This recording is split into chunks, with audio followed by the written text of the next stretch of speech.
this year. I couldn't believe that.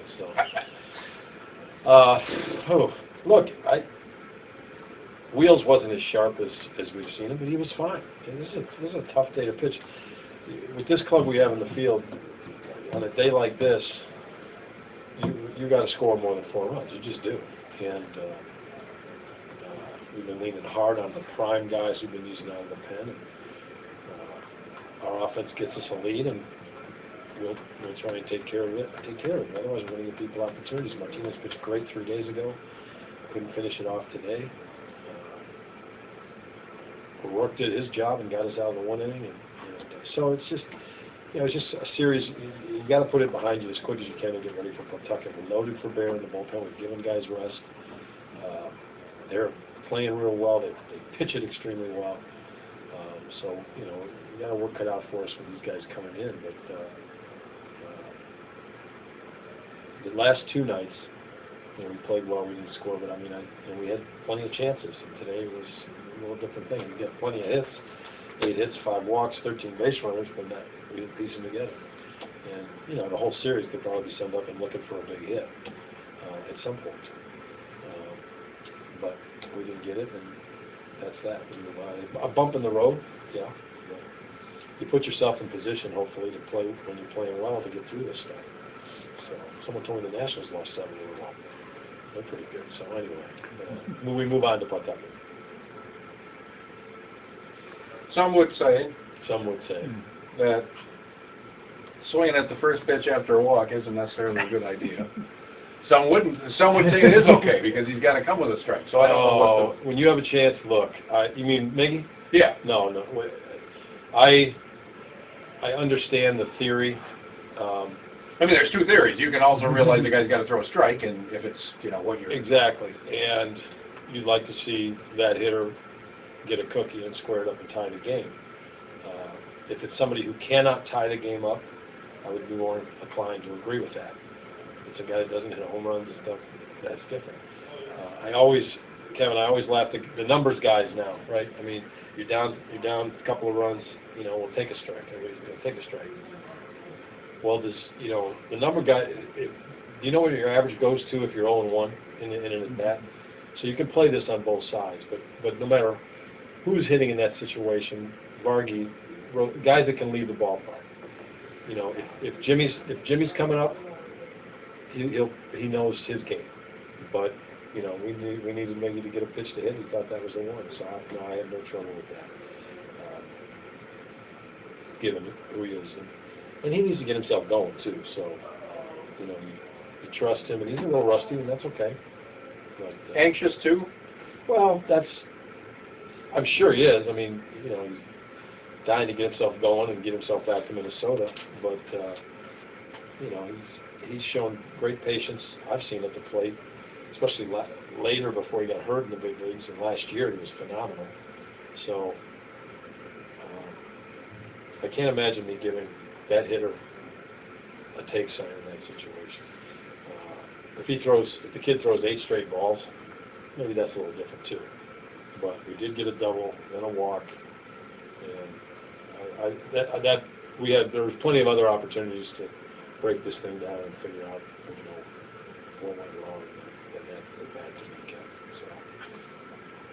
No, I just didn't know what No, there's no question.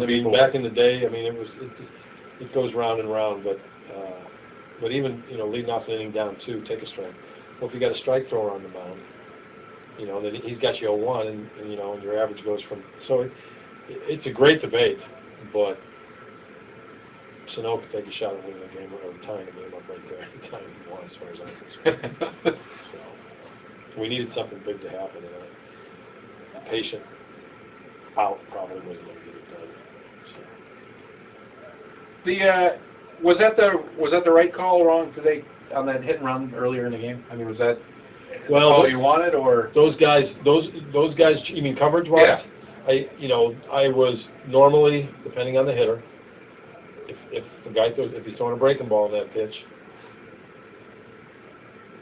the second baseman will cover fastball, especially with that kind of velocity. Now, if you got a dead pull guy and you're throwing somebody who's just got an average fastball, but if you got a plus fastball, I was curious about that. but that is not something that we do. That is something that the middle infielders decide. That's what I mean, if that was their call. Based on what we know. So, so I think they're looking at Trevor May throwing in the mid-90s and saying, look, if he gets a fastball, you know, I've got the coverage. But that's a good point, and obviously it could have been a lot different situation if we had reversed the coverage. Don't know that we turn it, but it was hit hard enough that even with the guy in the middle, maybe. So. What about with Rosario hitting in the cleanup spot? He had been hot and now he goes cold. It happens. I mean, I think you take advantage, and I hit some of his at bats. And today he didn't have a great day, but his at bats the previous 2 games I thought had been pretty good. And he's hit some balls hard and so on. And Margie had been struggling. So, look, you guys have watched me. I mix and match and do what I have to do. And when Sano showed up, hell, I hit Sano second today. And that was not under orders or anything. I just thought, imagine that. He comes up in a situation where he could really do some damage. So we move around.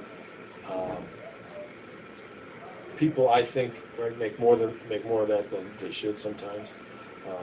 If you take a hitter that's not familiar with being in the middle of the lineup in a damaged situation and stick him in there, that's a little different deal.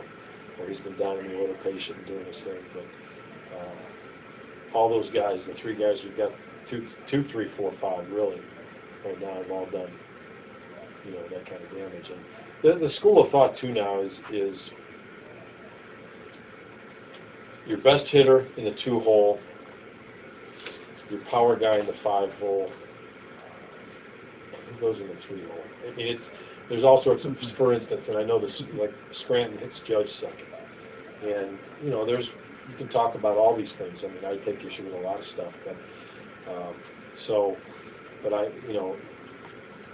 if a player's uncomfortable somewhere, he should let me know. A 4 or 5. If you take somebody that's been hit 5th or 3rd, I mean, I've been a little concerned about Jimmy, because one thing you do, usually you want a more patient guy in the leadoff spot, the guy that's on base, has a good on base percentage. And he was so comfortable in the 2-hole. He's handling the leadoff hole pretty good. So you don't know when you make some of these changes. And when Miguel leaves, we'll see where we end up in the lineup there. We could hit Polanco second, 3rd, whatever. But Rosario's a good hitter and a good damage guy. And 2, 3, 4, 5, I don't think. I don't blame going from 5th to 4th on that. So if somebody else wants to, they're welcome to do it. So it makes the game great. So if someone would tell me before the series if you put him in the 4-hole, he's going to go over 10 the first 2 games, and I would have said, well, shoot, let's put him 8. What happens if I put him 8? What happens if I put him 7?